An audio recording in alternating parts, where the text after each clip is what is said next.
Amém, queridos? Poder sentar. Cadê o povo da fé? Aleluia. Sou eu que vou pregar não, viu? Deus é bom em todo tempo. Amém? Está conosco o nosso irmão Nelson Firmino, ele que vai ministrar hoje. Ele está em treinamento, né? O pastor Raimundo me ligou, pediu para ele vir ministrar aqui. Ele vai se apresentar melhor, porque eu só conheço o irmão de ouvir falar. Mas eu sei que Deus vai fazer algo sobrenatural. Amém? Quero convidar o irmão. Meu querido, fique livre, fique à vontade. Deixe Deus te usar. Glória a Deus. Boa noite, Igreja da Fé. Amém. Graça e paz. Deus em Cristo nos abençoe aqui esta noite. Como o pastor disse, pastor Fabício, sou Nelson Firmino. Eu sou um ministro vindo de outro ministério para o Verbo da Vida.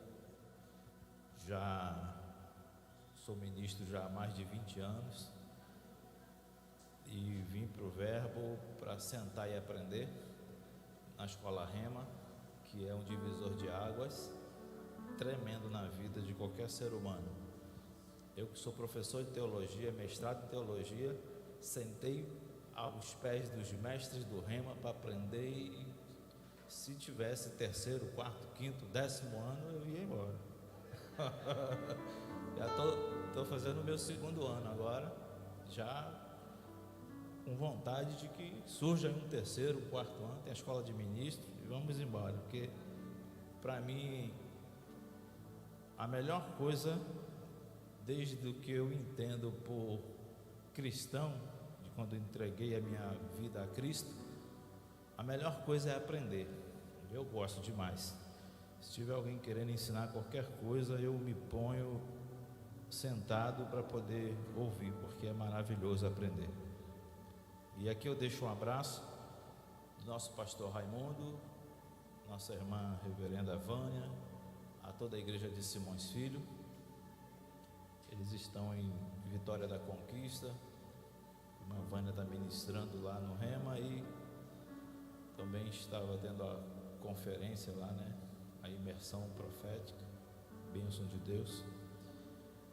Queridos, eu gostaria que você abrisse a sua Bíblia juntamente comigo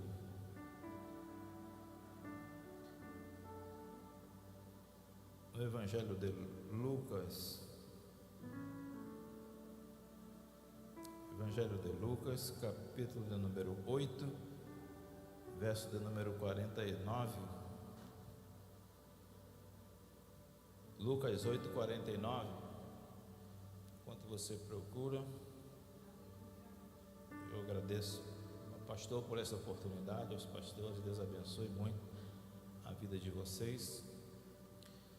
A convidada minha está ali, Regina Mello, é uma psicóloga aqui da cidade de Simões Filho, onde eu tive o prazer de atender em consultório aqui no CIA, aproximadamente uns 3 anos como psicanalista.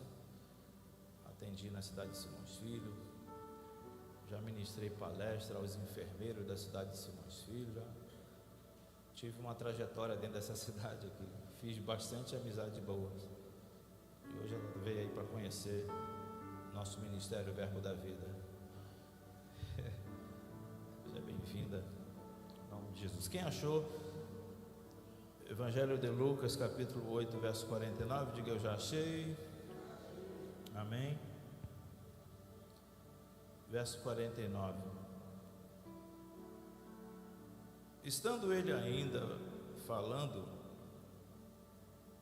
chegou um dos príncipes da sinagoga dizendo: a tua filha já está morta, não incomode mais o mestre.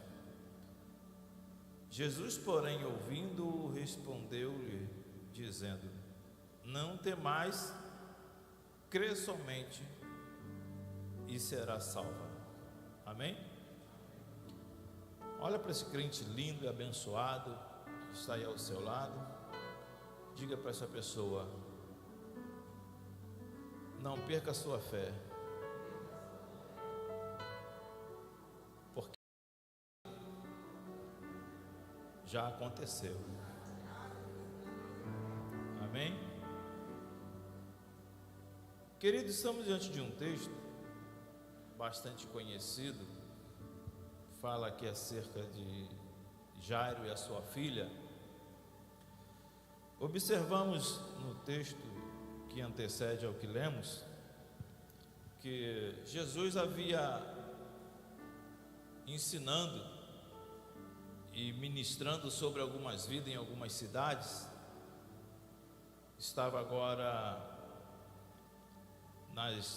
à proximidade de Pedro, conhecido como o empreendedor da pesca. Pessoas falam Pedro pescador, mas na verdade Pedro era um empresário que trabalhava no ramo da pesca. E Jesus agora, habitando por um período nessa cidade, aonde justamente ficava a sinagoga de Jairo, e a fama de Jesus percorreu por esta cidade. E Pedro, como um empreendedor do ramo de pesca também, segundo historiadores, tinha a sua casa. Ele fez uma casa muito grande, e nessa casa tinha vários quartos que ele alugava também, que era uma cidade, digamos assim, veraneio. As pessoas vinham visitar a cidade, era uma cidade muito abençoada. E Jesus também ficou um período sobre esta casa de Pedro. E Jesus, como amigo de Pedro nesse momento, sempre saía para pregar, e toda vez que saía a pregar, pegava um barco de Pedro, e com esse barco ia até uma outra cidade. Sobre aquela cidade ministrava, ensinava, e começou a realizar os milagres. Em uma cidade que Jesus chegou, cidade de Gadara, teve um homem que foi liberto dos espíritos que lhe possuía, e mandou aquele espírito aos porcos, aquela história que nós já conhecemos, do endemoniado gadareno, que era de Gadara. E outros milagres iam acontecendo nas cidades por onde Jesus passava.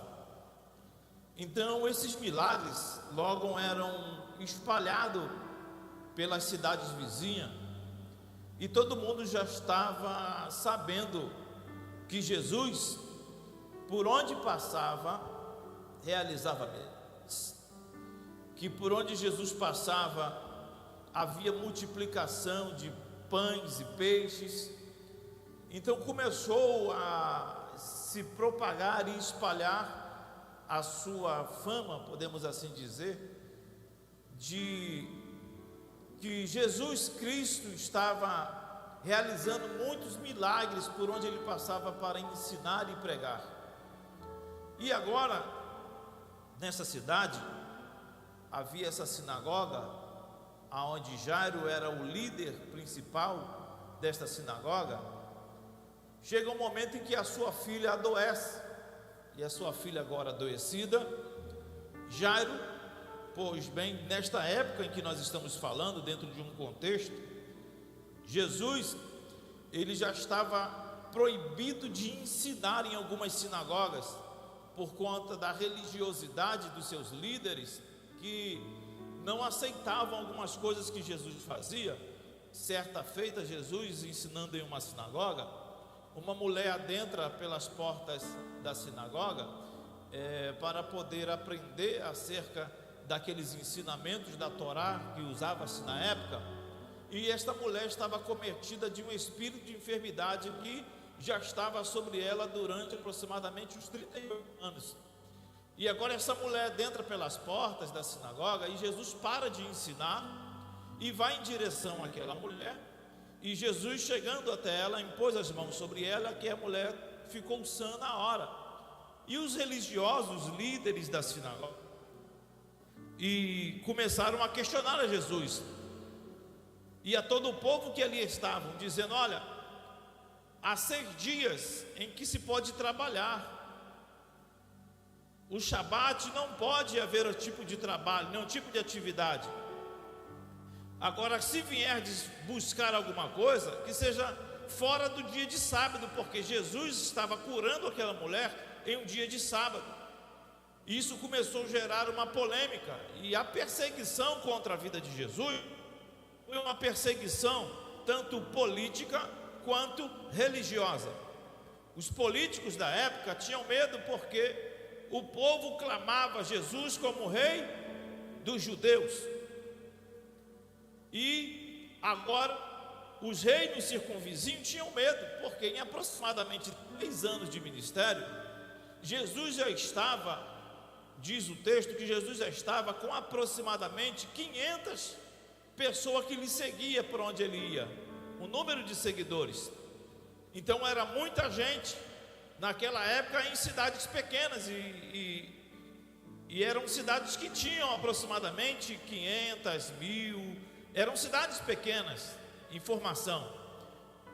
Então, quando eles souberam que Jesus, em 3 anos do seu ministério, ele já estava com aproximadamente 500 pessoas, fora os seus discípulos, eram seguidores que já lhe acompanhavam no seu ministério, isso começou a gerar um certo receio e medo na liderança política, porque eles achavam que o povo iria a qualquer momento conclamar Jesus como um novo rei sobre Israel, porque eles não entendiam qual era o reino que Jesus havia representar, que era um reino eterno, que não se limitava a um espaço físico somente de Israel e Jerusalém, mas que ele seria um rei sobre todo o reino, que ele seria um rei sobre toda a terra e sobre todas as nações.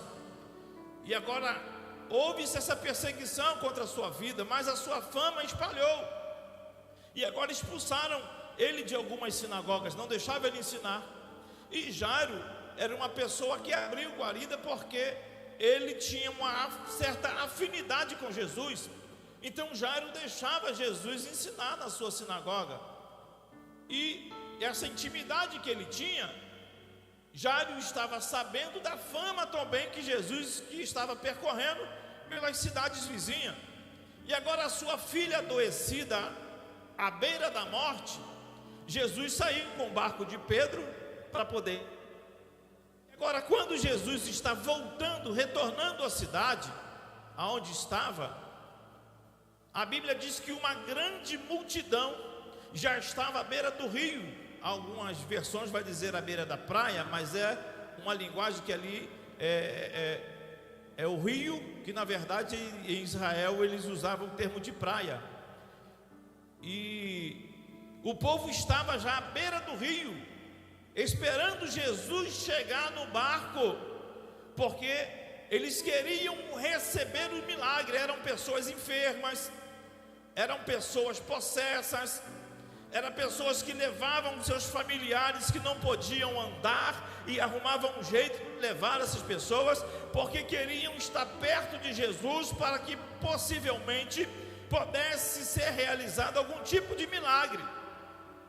E agora, quando Jesus chega, aquela grande multidão lhe aperta, Jesus vai instruindo, ensinando o povo acerca da fé, acerca dos milagres, acerca do reino de Deus.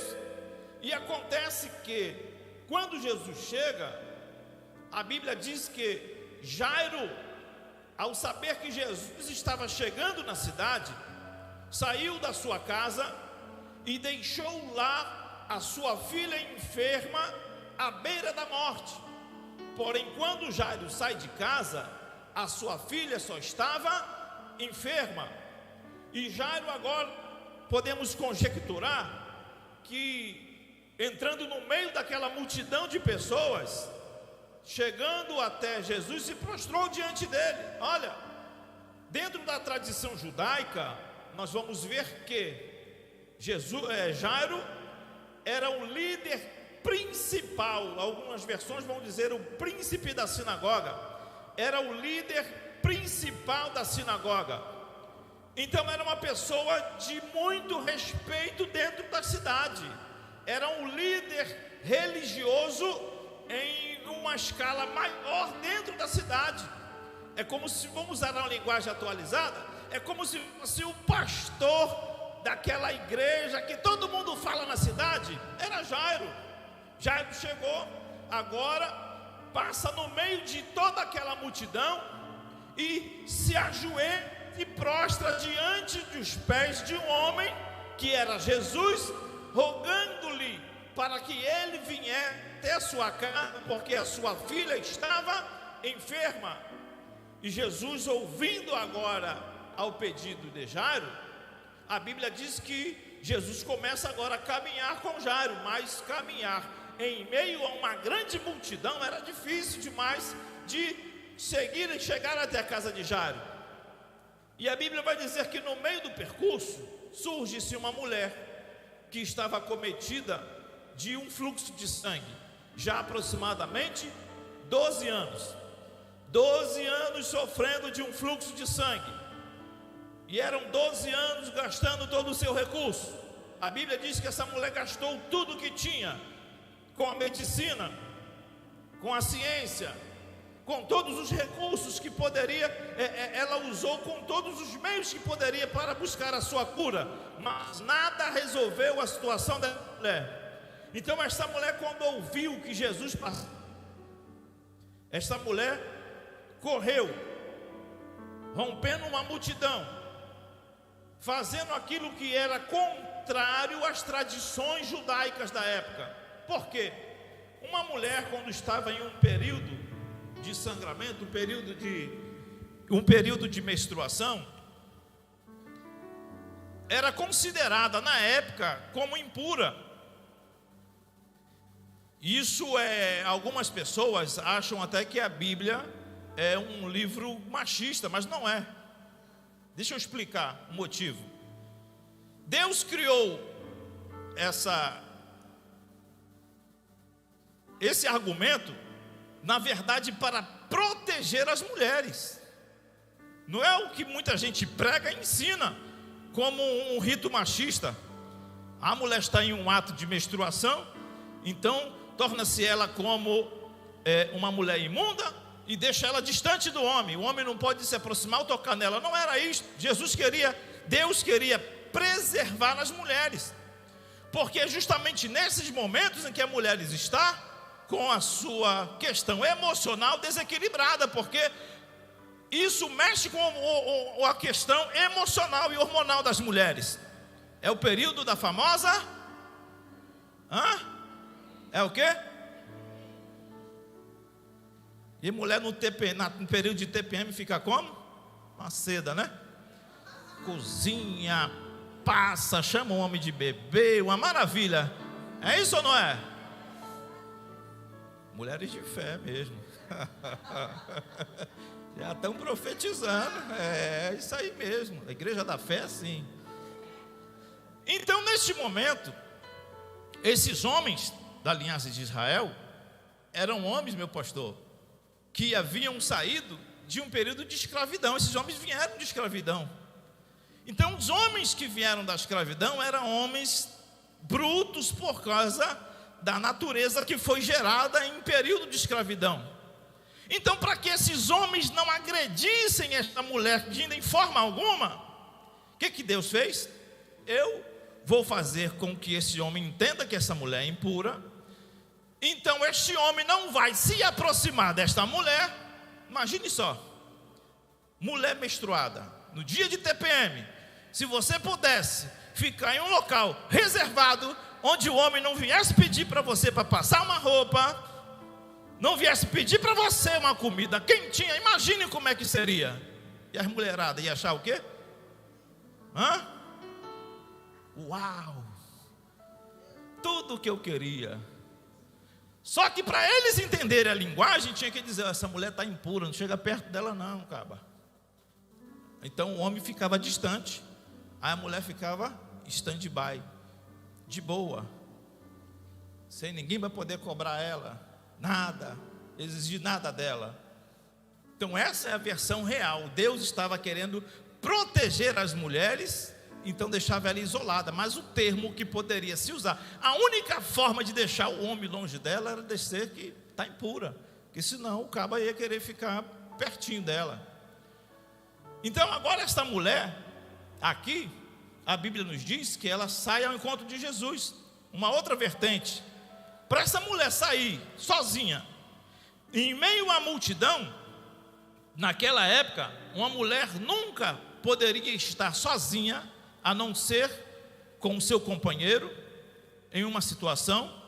E porém, ela, por estar em uma situação como essa, o homem dela, o marido dela, jamais poderia estar perto dela, porque deveria estar separado. Então ela não poderia, em hipótese alguma, chegar perto de ninguém, encostar em ninguém. Porém, esta mulher, sabendo da fama de Jesus, foi até ele. E a Bíblia diz que ela tocou nas orlas das vestes de Jesus. As orlas das vestes. Até hoje, em Israel, todo judeu, ele usa por debaixo da sua roupa um tipo de um colete, e esse colete tem alguns tipos de cordinhas. Se você for ver alguns vídeos dos judeus no Muro das Lamentações, alguma coisa, você vai ver que tem umas cordinhas que ficam aqui caindo por debaixo da calça dele assim, por dentro da camisa e entre a calça. Era desde a tradição antiga.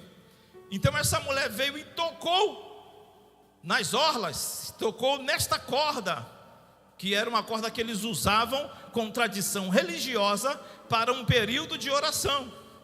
Logo, Jesus estava como seguia as tradições religiosas da época. Jesus estava em um momento que ele estava vivenciando um momento de oração também.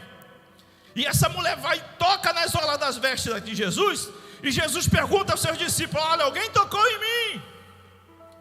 Aí Pedro, que era mais próximo, diz: mestre, uma multidão lhe aperta, e como dizes, alguém me tocou, todo mundo lhe toca. Aí Jesus disse: não estou dizendo isto. Alguém tocou em mim, porque eu senti que de mim saiu virtude, saiu poder.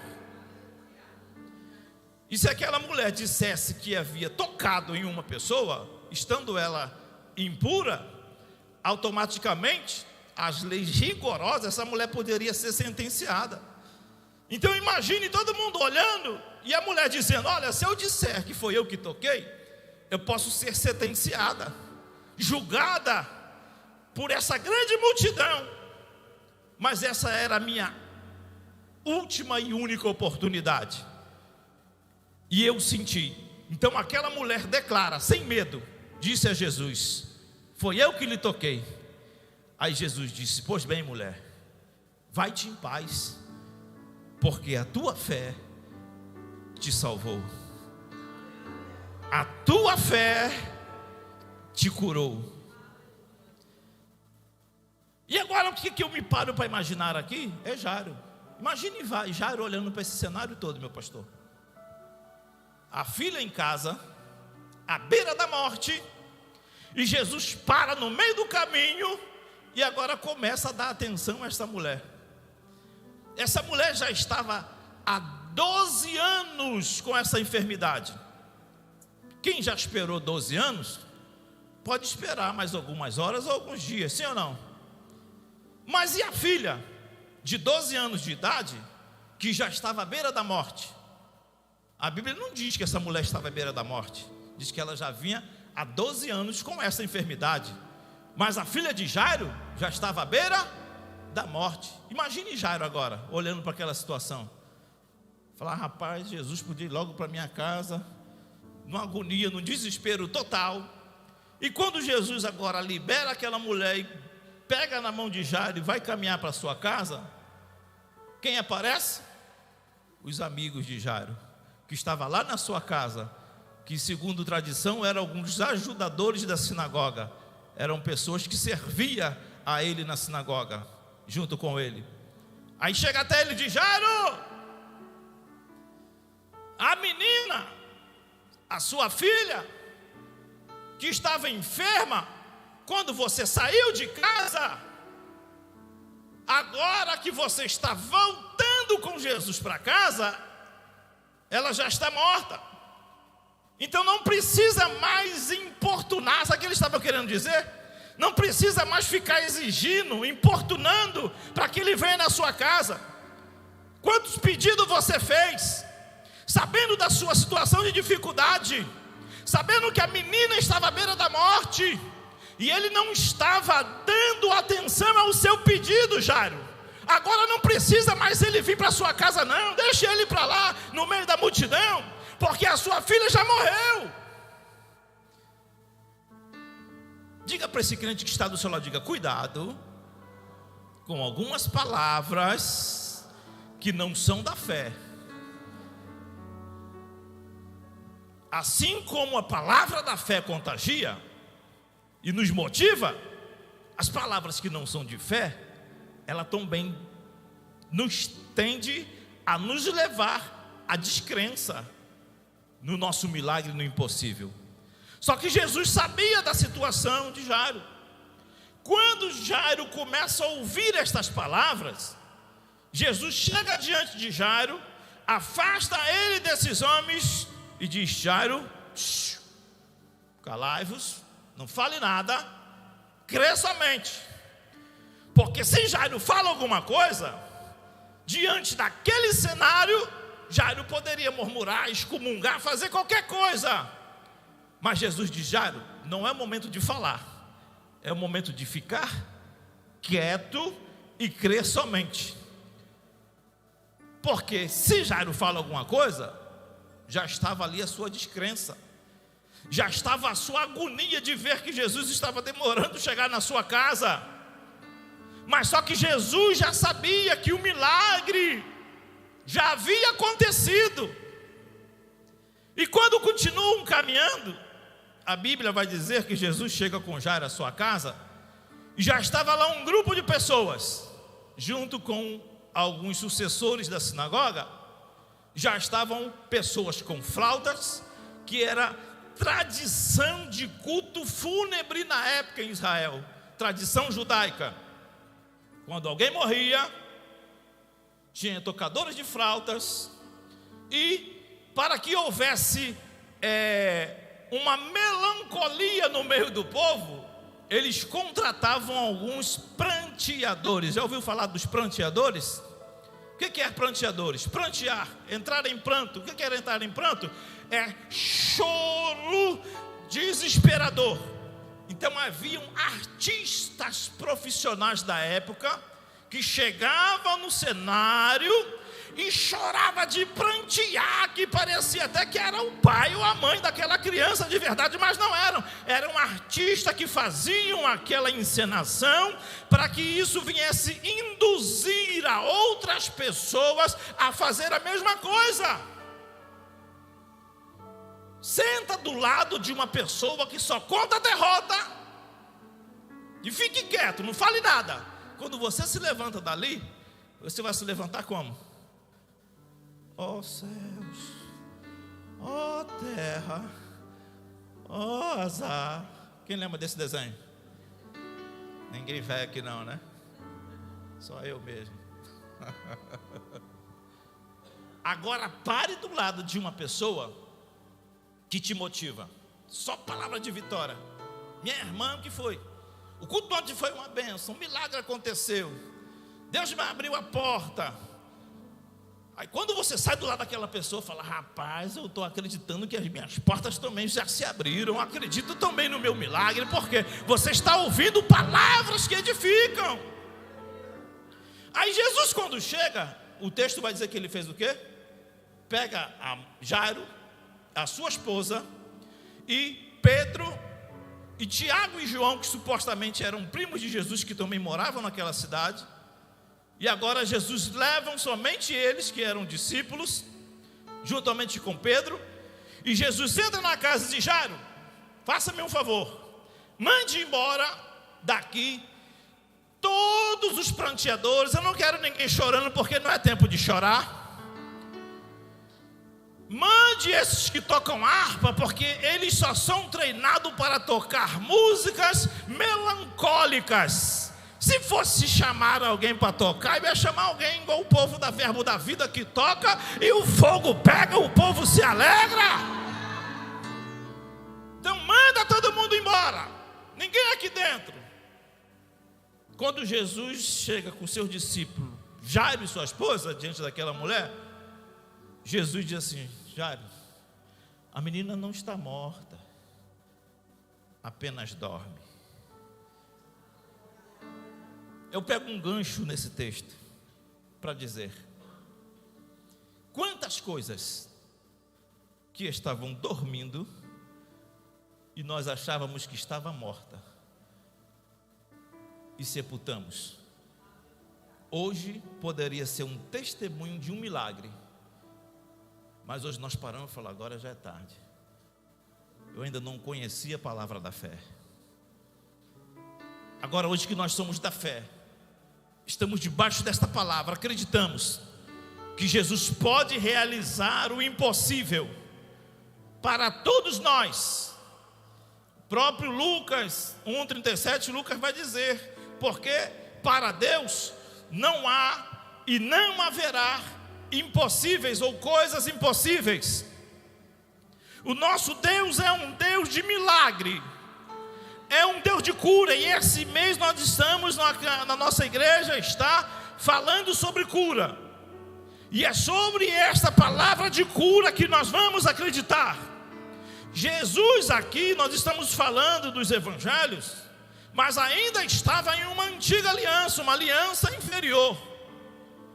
Apesar de estar no evangelho, ainda era uma antiga aliança. Porque a aliança nova só veio quando Jesus se entregou sobre a cruz. E ali na cruz, aquela aliança foi feita para a remissão de pecados e uma cura sobre a nossa vida. Quando Jesus toma tudo sobre si, e naquele momento que ele assume o pecado, aonde ele diz: Eli, Eli lama sabachthani, que quer dizer: Deus meu, por que me desamparastes? Na verdade, o pecado que era nosso, a enfermidade que era nossa, Jesus estava levando sobre ele. E depois de levar tudo, não havia mais nada para ser feito. Jesus vira o Pai e diz: Pai, tetelestai, dizendo: está tudo pago. A origem dessa palavra, meu pastor, tetelestai, ela vem de uma tradição grega ainda, na época que antecedia os tempos de Jesus. E o tetelestai, ela é usada sobre um papiro, que era o papel na época. E quando se havia escrito essa palavra tetelestai, é porque uma pessoa que estava sobre escravidão, ela já havia pagado tudo. Lembra de quando pegava os filhos das pessoas e levava para trabalhar como escravo para pagar uma dívida? Então, quando aquela pessoa pagava toda aquela dívida, ela agora seria liberada, seria resgatada da escravidão. Então se entregava a esta pessoa para que por onde quer que ela passasse, ela mostrasse para todo mundo assim: olha, a minha dívida já foi paga. Então o único meio dela mostrar que a dívida dela foi paga, que ela não era uma fugitiva, que não devia nada a ninguém, era ela carregar esse papel, que era um documento, e nesse papel vinha escrita a palavra tetelestai: já está tudo pago, eu não sou mais escravo, eu sou livre. Então quando Jesus diz assim: olha, Pai, tetelestai, Jesus está dizendo: olha, pode documentar no céu, porque já está tudo pago. A igreja não deve mais nada. Pelo pecado já foi pago, pela doença já foi pago, pela enfermidade já foi pago, já está tudo pago em Jesus na cruz do Calvário.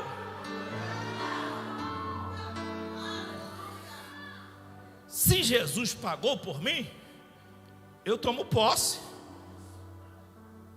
Então eu não vou mais aceitar no meu corpo nenhum tipo de enfermidade, porque a Bíblia diz que Ele levou sobre si todas as minhas dores e as nossas enfermidades, o castigo que nos traz a paz. Isaías já estava profetizando acerca do Messias que viria.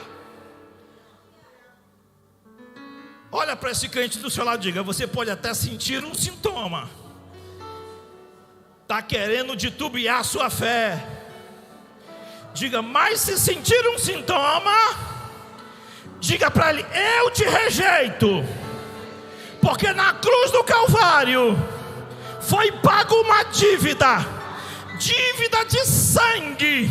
Ele doou a própria vida para que o meu corpo seja curado e sarado. Então eu não aceito nenhum tipo de enfermidade. Tudo pago. Tudo pago. Firmino, mas essa enfermidade pode ser consequência do meu pecado. Ei, tem gente que prega isso por aí, está doente porque está em pecado. Não, é porque você não está andando conforme a palavra da fé. Porque se a Bíblia diz que Jesus pagou tudo, e eu digo que essa enfermidade está em mim porque eu cometi algum pecado, sabe o que eu estou fazendo? Negligenciando e querendo invalidar tudo aquilo que Jesus fez na cruz do Calvário ao meu favor. Agora eu pergunto: vale a pena rejeitar o que Jesus fez? Você já assistiu aí esses dias que passaram aí de Páscoa, Paixão de Cristo? Acho que muita gente reviu o filme de Mel Gibson, A Paixão de Cristo. Viu tudo que Jesus passou? Viu tudo o que ele sofreu?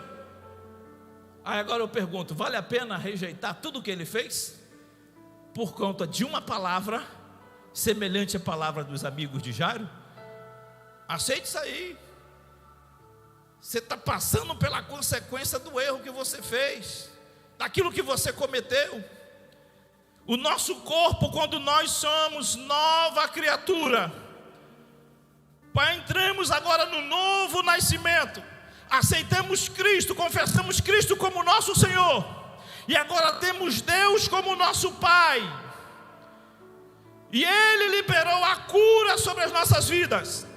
Toda a sentença que existia sobre nós já foi paga. Então não existe nenhum tipo de enfermidade que vai ficar sobre o nosso corpo, porque Jesus já pagou por ela. Só precisamos de uma coisa, que se chama fé. Fé. Firme fundamento daquilo que não se vê, e convicção daquilo que se espera. Isso é fé. Se seu corpo está com sintomas, fé é o quê? Eu sou curado por causa de Jesus na cruz do Calvário. Eu não aceito doença no meu corpo, porque Jesus pagou o preço pela minha enfermidade, pelas minhas doenças. Então é esta palavra que nós ministramos sobre cura. E se de repente você adentrou por essas portas, acometido de algum sintoma de enfermidade, nós esta noite já o declaramos curado pela palavra. Curados pela palavra. Levante a sua mão bem alto, diga: eu sou curado.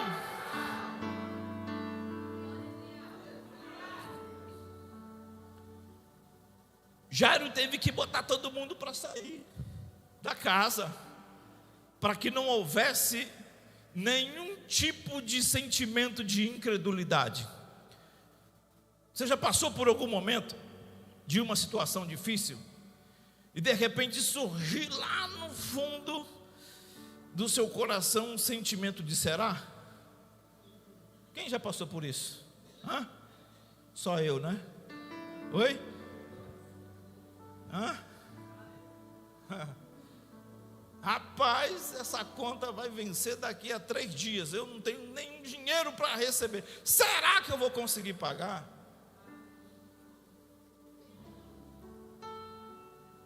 já está com o exame marcado, vai ter que passar por uma cirurgia, e o irmão pregou lá na igreja que nós já somos curados.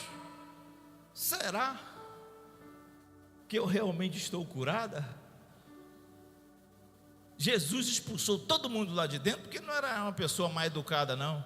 É porque Jesus sabia que naquela situação não poderia existir nenhum tipo de será. Todo mundo dizia o que? Está morta. Jesus, quebrando o protocolo daquelas pessoas. Vamos lá, a filha de um líder máximo de uma sinagoga numa cidade, toda cidade tem um médico. Então vocês concordam comigo que deveria ter algum médico acompanhando ali a filha de Jairo? Claro, é lógico. Então os homens, com a sua ciência, com a sua inteligência, já deram um decreto e disseram: Jairo, pelos diagnósticos, não tem mais o que fazer, porque está morta. Só que nós, como somos da fé, nós respeitamos os protocolos, respeitamos os médicos, mas não andamos segundo os laudos médicos, porque nós andamos não por aquilo que vemos, ouvimos, nós andamos pela fé, e a fé na palavra de Deus, porque é por esta palavra que vem a fé. Então o médico pode dizer: está morta, respeita o seu protocolo, respeita o seu diagnóstico, mas agora o que lhe competia fazer, o Senhor já foi feito. Muito obrigado. Agora eu vou a quem que vai te fazer aquilo que o Senhor não pode. A quem? É Jesus o Nazareno. É Ele que ressuscita mortos, é Ele que cura enfermo, é Ele que abre porta, é Ele que ajuda a pagar dívida. Ele.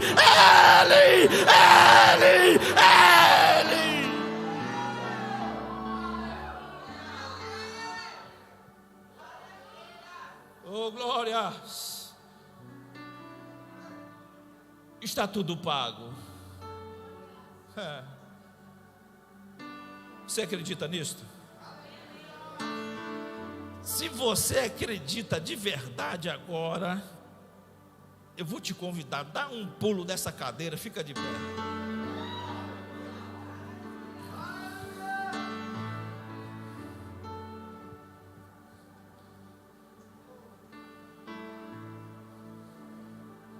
Oh, glória. Não pode haver em nós nenhum tipo de falta de fé, porque a Bíblia diz que sem fé é impossível agradar a Deus. E se não agradarmos a Deus, não desfrutaremos do que Deus tem e pode fazer, a vontade de Deus. A Bíblia diz que a vontade de Deus é o quê? É ruim. É ruim? Oi? A vontade de Deus é o quê? Agora pergunte a essa pessoa que está do seu lado com todo carinho assim: se Deus é bom, é perfeito e é agradável, é vontade de Deus mesmo que essa enfermidade fica no seu corpo? Algo contraditório, sim ou não? Como é que Ele é bom e coloca a doença em mim? Aí aquela outra contradição: por causa do meu erro, Deus colocou uma doença em mim. Aí eu vou lá pedir que em nome de Jesus a doença saia. Quer dizer que Deus coloca e Jesus tira, é briga. É o pai brigando contra o filho. Deus coloca a doença, em nome de Jesus, sai! Contraditório, sim ou não? Então quem coloca enfermidade não é Deus, isso é diabo, isso é coisa ruim, isso é uma mente totalmente fora dos conceitos da palavra. Então Deus quer uma cura plena sobre as nossas vidas. Foi tudo pago, não vai ficar nada, não temos mais dívida nenhuma. E se há alguma enfermidade em alguém aqui esta noite, eu acredito que não, mas se houver, eu já quero dizer para você que estava, porque a cura já te alcançou e vai sair daqui dando o seu testemunho. Eu tenho que voltar no médico, pode ir lá, ele vai pedir outro exame, o exame vai dar negativo, mas deu positivo. Deus é poderoso para fazer infinitamente mais do que aquilo que pedimos e pensamos, segundo o seu poder que opera em nós. E o poder de Deus está operando em nossas vidas aqui esta noite.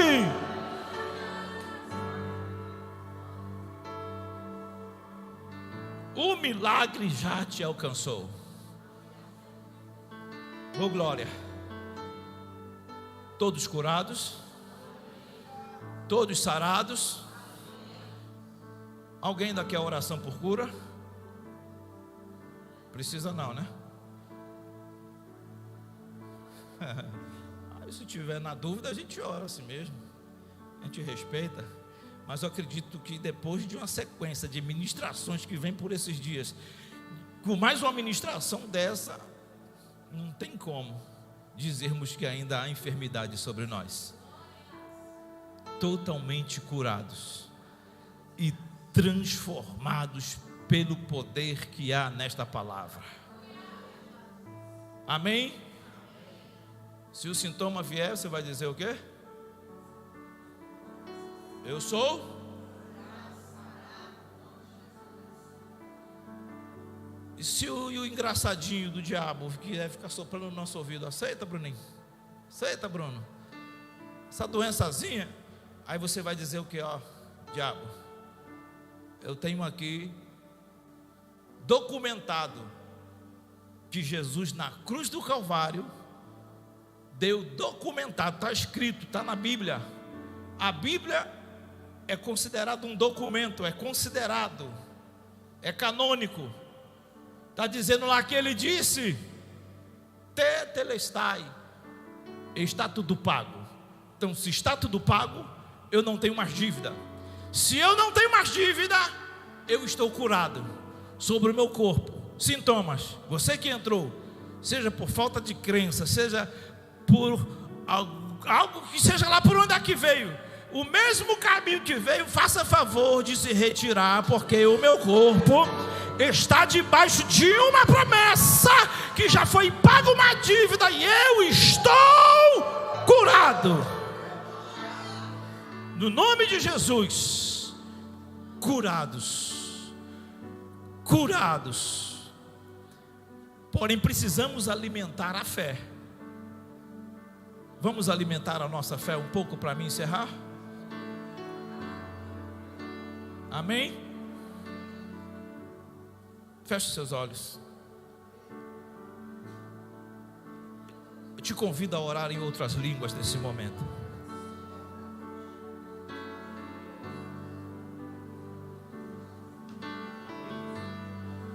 Comece a orar em outras línguas agora.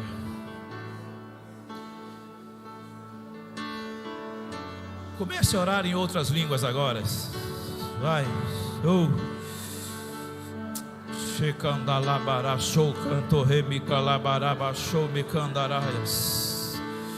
Comece a falar em outras línguas agora. Isso. Ore em outras línguas. Isso vai ativar a sua fé. Vai ativar esse poder, esse dunamis, essa dinamite que há dentro de você. E não haverá incredulidade. Isso, comece a falar em outras línguas. Comece a orar em outras línguas. Vai, isso. Vai orando em outras línguas e vai sentindo algo diferente dentro de você. É a manifestação do Espírito ativando em você. Ative o profético e comece agora a liberar sobre você cura. Comece a liberar sobre a sua casa cura. Comece a liberar portas abertas. Isso, vai. Isto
pela sua vida aqui. Quem nos visita e ainda não fez a sua aliança com Jesus, ainda não entregou a sua vida a Jesus, não renovou ou não fez uma aliança com Ele ainda? Alguém no nosso meio que ainda não pertence a nenhuma igreja cristã evangélica que nos visita? Alguém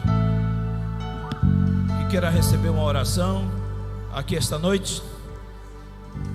Todos crentes? Olha para a pessoa do seu lado e pergunte para ela: crente? Queremos orar pela sua vida aqui hoje.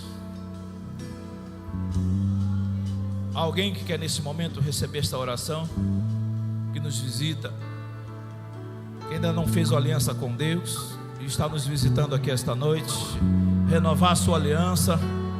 Isso, venha. Oh, glórias. Oh, glórias. Há uma segunda pessoa. Venha renovar a sua aliança. Bem, você estava afastado do evangelho, da presença, e quer renovar a sua aliança aqui hoje. Esse é o momento que nós vamos orar pela sua vida. Venha. Há mais alguém? Mais ninguém? Amém? Nós vamos orar por esta vida. E eu peço ao pastor para orar. Posso orar? Amém? Estenda suas mãos para cá, igreja. Pai, aqui está diante do altar sua filha, que renova essa aliança contigo, Pai. Neste momento queremos lhe pedir, Senhor, que o Senhor continue a cada dia aumentando mais o nível de fé da vida da sua filha. Declaramos cura, declaramos portas abertas, declaramos o teu milagre sobre a vida dela, Pai. No nome de Jesus, no nome de Jesus, que a sua filha venha sair daqui esta noite convicta de que tu és o pai dela, e como pai que cuida, zela, um pai que supre necessidades, um pai que faz a sua vontade, que é boa, perfeita e agradável. Nós assim declaramos sobre a vida dela, em nome de Jesus. Amém. Amém. E a igreja se alegra com o Senhor. Glórias. Glórias. Deus abençoe a toda a igreja. Foi um prazer imenso estarmos aqui com vocês. Um momento maravilhoso, de muitos outros que virão, no nome de Jesus. Deus abençoe. Pastor Fabrício.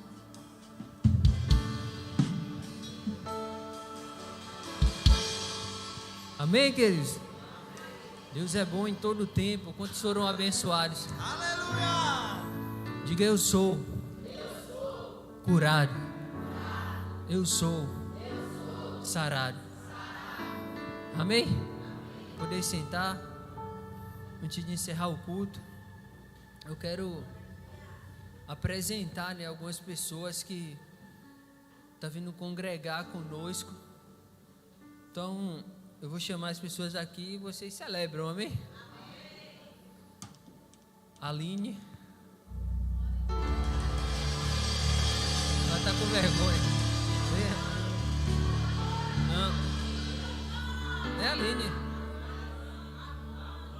Então mandaram o nome errado aqui.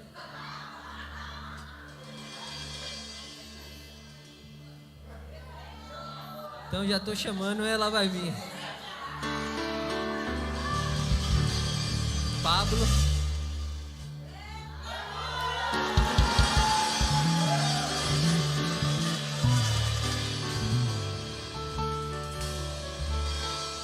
Deixa eu achar aqui o nome.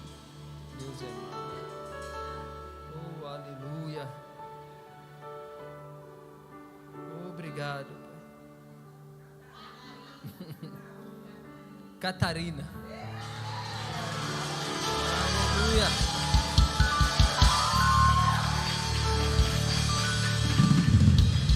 Amém, queridos?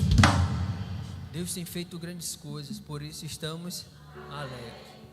Quero orar por eles. Pai, eu quero te apresentar a vida dos teus filhos, Deus. Eu declaro, Pai, crescimento, eu declaro avanço, eu declaro, Pai, que essa palavra, Deus, produzirá o efeito, Deus, o qual ela foi feita, Deus, para fazer na vida dos teus filhos. Eu declaro, Pai, que eles vão cumprir a carreira, que eles vão correr, Deus, dentro do propósito, Pai. Eu declaro, Pai, que em pouco tempo, Deus, eles serão como homens e mulheres, Deus, conduzidos pelo Teu Espírito para o propósito que o Senhor tem para a vida deles. Eu declaro, Pai, em nome de Jesus, avanço. Em nome de Jesus, amém. Então, quando acabar o culto, vocês vão lá e abraçam, né? E falam com essas pessoas. Amém? Poder sentar. Aleluia. Deus tem feito grandes coisas.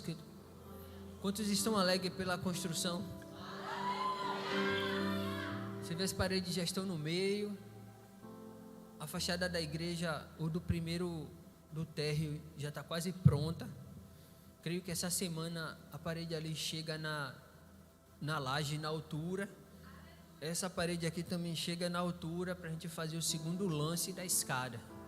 Amém? A escada do departamento infantil. E aí vai ser feita, depois vai subir essas paredes aqui. Vamos colocar na altura para bater a laje. Amém? Irmãos, só quem é da fé celebra.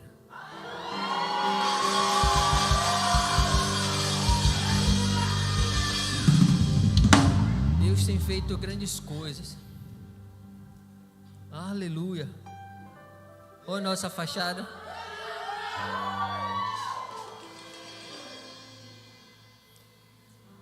Irmãos, as pessoas passam pelo meio da rua e só olham para aqui para dentro.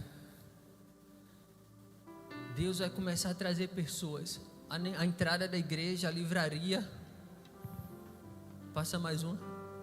Ali a lanchonete, os banheiros. A escada do departamento infantil, os banheiros. A lanchonete.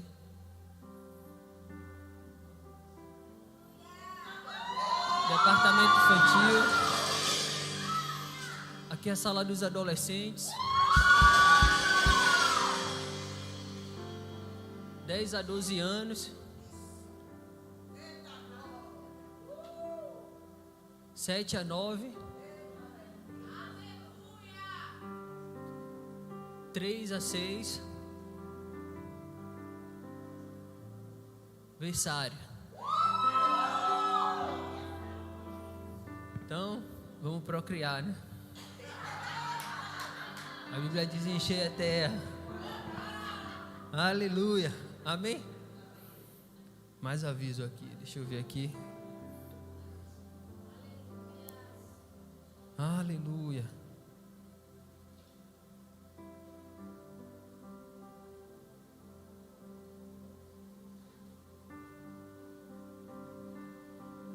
Aleluia. Amém? Irmãos, e para tudo isso acontecer, nós somos os investidores dessa obra, amém? Talvez você diga assim: está saindo da onde esse dinheiro? Eu e você que somos empresários, amém? Então nós essa semana estamos precisando de cimento. E vamos estar colocando nos grupos da igreja para você ofertar um saco de cimento. E deixa eu dar uma ideia aqui para você. Quanto tem pai, mãe, primo, parente, amigo? Todo mundo tem, sim ou não? Se você pegar o convite lá do cartaz do cimento, não sei se Levi vai achar aí o cartaz do cimento. Levi, o cartaz do cimento tem?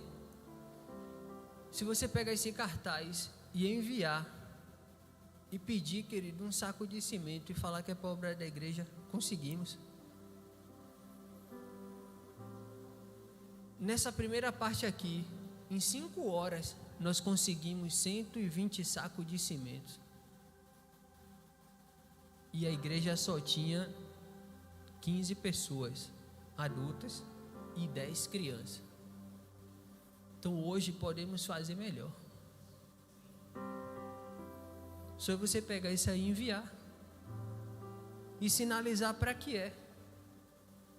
Irmãos, é simples. É só enviar e Deus vai fazer a parte dele. Sabe por que nós não conseguimos? Porque não pedimos. É só pedir. O não, nós já temos. O não, nós já temos. Sabe, construir uma igreja dessa pela fé depende do meu esforço e do seu esforço. Já gastamos mais de 65 mil reais. E se você me perguntar de onde vem, eu não vou saber te falar. Eu sei que Deus tem feito grandes coisas, por isso estamos alegres. Você vê, cada semana que você chega aqui está uma estrutura pronta, algo pronto, algo feito. Porque as coisas estão sendo rápido, mais rápido do que nós mesmos pensávamos. Se vê, a escada já tem um lance pronto. Creio que na outra semana já vai estar a escada pronta para já vir a laje. Quando bater a laje, a escada já está pronta. Eu creio que em pouco tempo, batendo essa laje, nós já vamos fechar o quadrado. Bater a laje de cima. Amém? É só para quem crê. Sei que a cabeça de vocês aí estão rodando. Oxe, nem fez aqui, já está precisando de cima. Eu já estou vendo, é pronto. Eu já estou vendo, é pronto. E nós celebrando ao Senhor. Sabe, carpete, tudo aqui, ar-condicionado. E quando a gente estiver aqui na imersão, sem cadeira, você dando terra a Jeová no carpete. Eita glória! Sabe, você chegar no banheiro da sua igreja e ter um ar-condicionado. Né? Para que isso? Para que isso? Mas na hora que tiver cheio de gente aqui na conferência, maquiagem lá borrando, aí você vai me dizer para que isso? Entende, que nós somos uma igreja excelente. Sabe, nós vamos chegar em um ponto excelente, não só por uma estrutura, mas pela palavra que nós temos. As pessoas vão ser atraídas pela presença de Deus e pela excelência.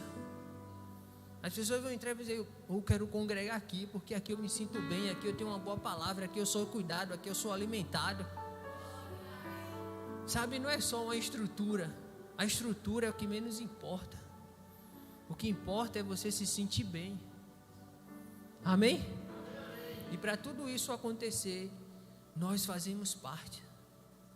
Nós somos investidores do reino de Deus. Irmãos, eu sei que às vezes, quando fala da construção, é muita coisa, é uma demanda alta, mas precisamos falar. Porque nós que sustentamos isso aqui, vai chegar o tempo que você vai dizer: sabe, aquilo ali tem suor meu, aquilo ali eu peguei junto, cresceu porque eu estava lá. Deus poderia mandar uma pessoa e pagar tudo? Sim. Mas Deus quer usar você para ser abençoado. Quantas vezes a gente faz uma campanha aqui, eu sei que tem pessoas aqui que poderia pagar o valor todo, mas a pessoa chega para mim e diz: pastor, não paguei todo porque eu quero que as pessoas sejam alcançadas da mesma forma que eu sou. Nós somos uma igreja próspera, nós somos uma igreja rica. Vou falar de novo: nós somos uma igreja próspera, nós somos uma igreja rica. Irmão, riqueza não diz, não está relacionado ao quanto você tem na conta. Às vezes as pessoas dizem assim: nós somos ricos, aquele povo só fala em dinheiro.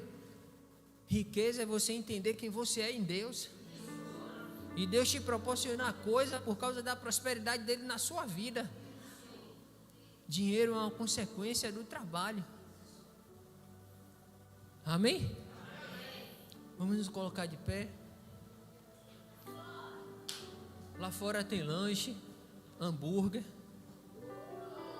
ungido, sabe? Não engorda,